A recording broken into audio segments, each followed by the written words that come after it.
Are you a business owner looking to defer your income, or maybe you are thinking about entering the business world with the opportunity to defer your income?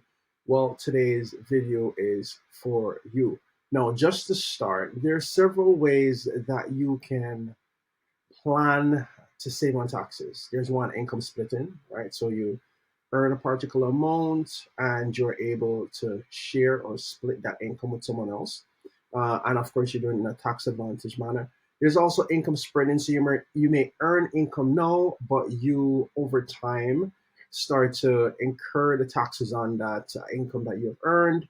And the opportunity there is not having it all taxed at once. There's also tax sheltering, which means that you have your income that's growing tax free. And lastly, there is income deferral, which is what we're going to talk about today. Specifically, we're going to talk about, the 5 ways that you could defer your income as a business owner. The first one is deferred income. If you think about deferred income, it usually shows up with retirement plans, right? So we're talking about individual pension plans for business owners, and you also have registered retirement savings plan. And what that means is you contribute, and there's a deduction, and that money goes tax deferred for a time. And then upon withdrawal, when you do take that money out, you will be taxed then. The benefit is that money, while it's in that actual account, it will grow tax deferred, right? So there's a component aspect versus it being taxed annually. So this first one, deferred income. And for those who don't know what an individual pension plan is, it's a plan that's for business owners. Usually, you're making solid six figures with consistency in earning this amount, and you could get an individual pension plan.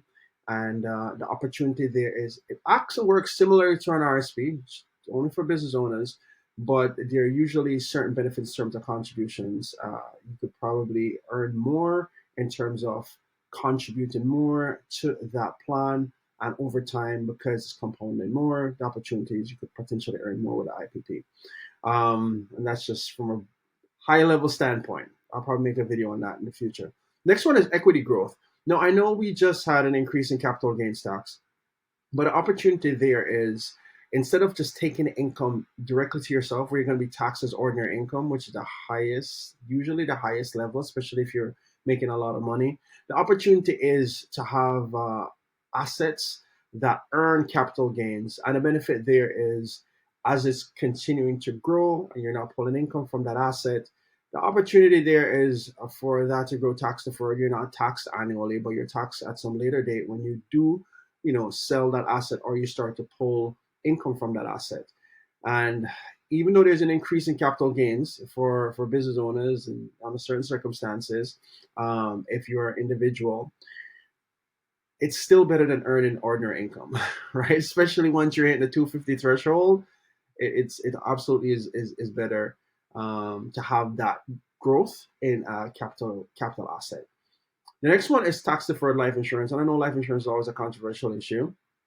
We usually it's one of the hotly debated topics is life insurance. Should you get this, particularly whole life insurance? Should you or should you not? No, there's an opportunity here in having corporate owned life insurance, because you could have that. It almost pretty much position life insurance as a fourth asset, if you will. I kind of look at, there's certain assets you have. You have your paper assets, you have your business, you have real estate, and in certain instances, you could position life insurance just the same way. Now, you might say why it's tax deferred. I've always heard of life insurance being tax free. Well, depending on how much you take and when you take it, there may be tax implications, and that's why I kind of give it the tax deferred aspect here.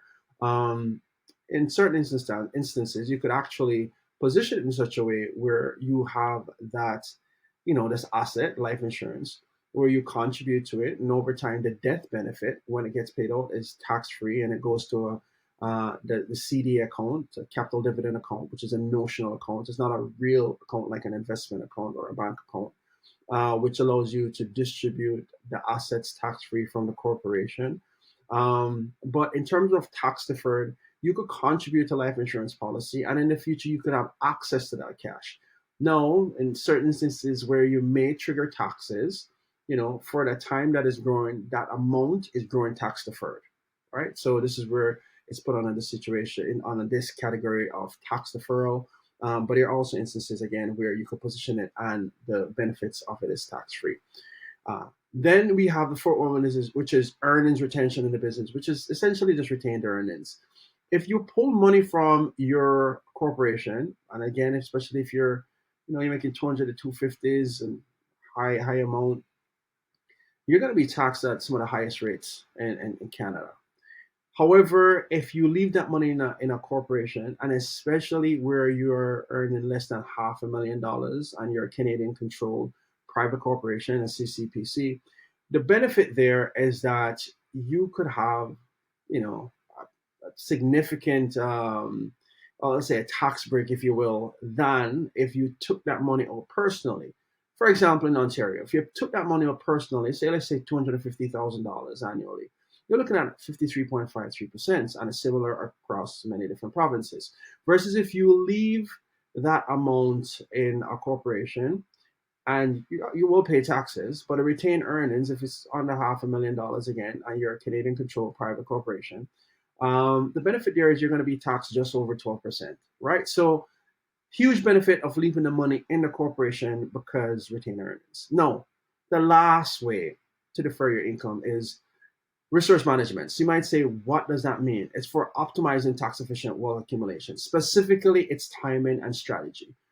A lot of these strategies that I'm telling you about, a lot of it has to do with your circumstances. It also has to do with when you do these things.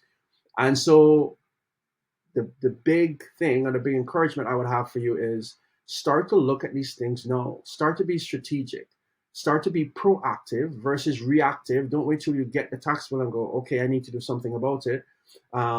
Instead, you should reach out to a professional, be it your financial planner, your accountant, and start to look at ways in which you could be proactive in looking at your resources and optimizing your resources, and think about the most tax efficient way that you could earn income. And of course, if you look closely, you will see that this spells defer, which is deferred. D is for deferred income, E is for equity growth, F is for financial security, E is for earning retention, R is for resource management. So these are just some ways. This is not an exhaustive list, but I think it's a great place to start to look at your situation and see ways that you can defer income as a business owner. Hopefully, this was helpful. I'll be back next week with more tips. Take care.